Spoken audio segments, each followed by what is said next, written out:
둘째 날, 빛은 어둠을 물리치고. 예, 빛은 어둠을 물리치고. 서두에도 말씀드렸지만 1260년 동안에 이 박해가 있었죠.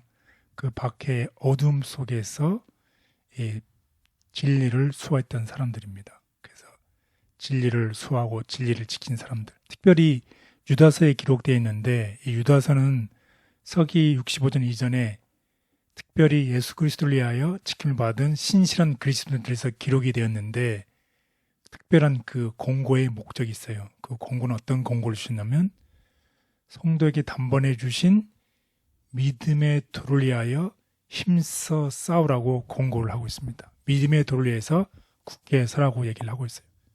왜 이런 말을 했을까요? 그것은 다름이 아니라 하나님의 은혜를 도리어 방탕한 것으로 바꾸는 어떤 사람들이 몰래 들어왔기 때문이에요. 그 거짓 지도자들이 있었기 때문입니다. 순수한 신앙 속에서 잘못된 지도자들이 있기 때문에 어떻게 하라는 것이요? 믿음의 도를 위해서 힘써 싸라고 얘기를 하는 것입니다. 그래서 이 표현을 이 어둠 속에 있는 이 잘못된 것에 대해서 어떻게 빛을 비추라는 뜻이에요. 네. 그래서 우리 유다서를 한번 보겠습니다. 유다서 1장 3절 4절. 사랑하는 자들아, 우리가 일반으로 받은 구원에 관하여 내가 너희에게 편지하려는 생각이 간절하던 차에 성도에게 단번에 주신 믿음의 도를 위하여 힘써 싸우라는 편지로 너희를 권하여야 할 필요를 느꼈노니 이는 가만히 들어온 사람 몇이 있음이라. 그들은 옛적부터 이 판결을 받기로 미리 기록된 자니 경건하지 아니하여 우리 하나님의 은혜를 도리어 방탕한 것으로 바꾸고 홀로 하나이신 주제 곧 우리 주 예수 그리스도를 부인하는 자니라. 네, 이런 사람들을 향해서 어떻게 믿음의 도를 위하여 힘써 싸우라고 권면하고 있습니다. 그래서 신앙을 위해서 힘써 싸운 사람들, 우리 종교 암흑 그 시간 동안에 역사를 보면 이 종교적으로 정치적으로 그 권력을 받은 교회가 어떤 교회였나요? 로마 교회였었죠. 이 로마 교회가 그 권력을 이용해서 사람들에게 하나님의 계명이 아닌 종교적 계율을 준수할 것을 요구하기 시작했는데 그 요구가 정당하거나 종교적 계율이 정당했으면 지킬 텐데 그 중에 대다수가 어떻게 왜곡된 잘못된 것이었다는 거죠. 잘못된 것을 지키라고 했을 때 이게 어떻게 하라는 거죠. 굳게 힘차게 싸우라고 얘기를 하고 있습니다. 더군다나 이 종교 지도자들의 어떻게 부패도 심했다는 것이에요. 그래서 대중의 자신의 권위에 반응하는 것을 막기 위해서 어떻게 하나님의 말씀을 빼앗았다는 것이에요. 잘못된 것을 바로잡기 위해서 어떤 기준이 있어야 되잖아요. 네. 이렇게 했기 때문에 잘못되신 것이라고 했던 바로 그것이 하나님의 말씀이었는데 이 사람들이 어떻게 하는 것인가요? 하나님의 말씀을 빼앗아 버리고 그 기준을 없애버렸다는 것이에요.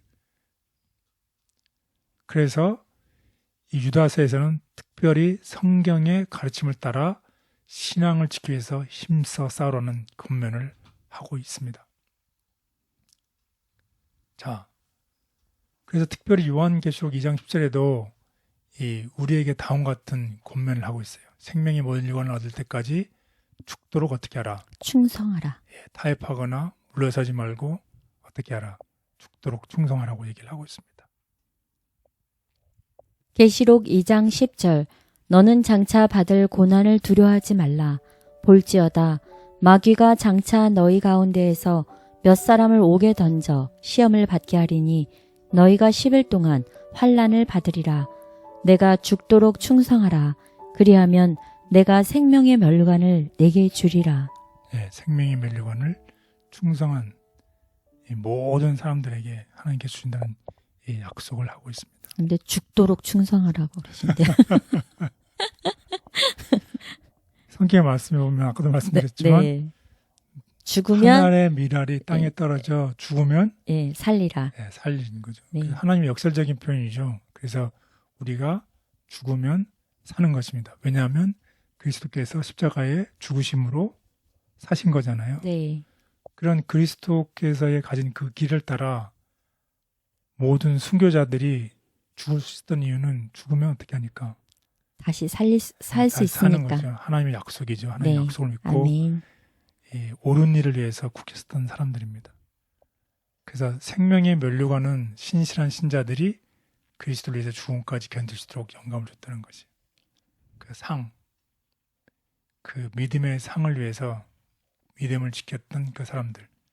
그리고 특별히 예수 그리스도께서 폴리갑이 얘기를 했잖아요. 내가 86년 동안 내가 살아오는 동안에 예수 그리스도께서 나에게 단 한 번이라도 나를 서운하거나 나를 어떻게 하지 않았는데 어떻게 내가 예수 그리스도를 부인할 수 있겠는가. 정말 예수 그리스도와의 그 개인적인 그 관계를 우리가 따라갈 수 있는 그 모본을 보여준 모본이죠. 네. 우리가 따라야 될 신앙관입니다. 그래서 지금 당장 우리가 이 실현, 이 신앙 때문에 우리가 믿는 이 신앙, 예수님 때문에 시련을 겪을 수는 있지만 그때 우리가 예수님을 바라보고자 할 때 결국 예수님께서 우리에게 생명의 면류관을 주신다는 약속이 있습니다. 하나님의 말씀은 어둠을 걷어내고 시련 가운데 있는 종들에게 용기를 주었다. 그들은 고난 중에도 언젠가 예수님을 만나 그와 영원히 함께할 것을 신뢰했다. 거룩한 사람들의 무리가 있었다. 죄악의 창궐에도 불구하고 하나님과의 교제를 통하여 향상되고 고결하게 되어 하늘 가족처럼 산 거룩한 사람들의 무리가 있었다. 그들은 크고 거룩한 사명, 즉 그들의 시대 사람들뿐 아니라 후대의 사람들에게도 의의 성품을 개발시키고 경건의 공과를 가르칠 사명을 가졌었다. 성경 가운데는 이처럼 탁월한 사람들이 몇 사람밖에는 언급되지 않았다. 그러나 각 시대를 통하여 하나님께서는 충성스러운 증인들과 성심으로 예배하는 자들을 가지고 계셨다. 어두움 속에서도 하나님의 빛을 의지하고 밝은 빛을 나누었던 선조들의 삶을 본받기 원합니다. 광명한 자유와 평화 속에서도 어두움 가운데 머물러 있는 저희의 연약함을 용서하옵시고 주의 빛 가운데 신실하게 행하도록 인도하여 주옵소서. 예수님의 이름으로 기도드렸습니다. 아멘.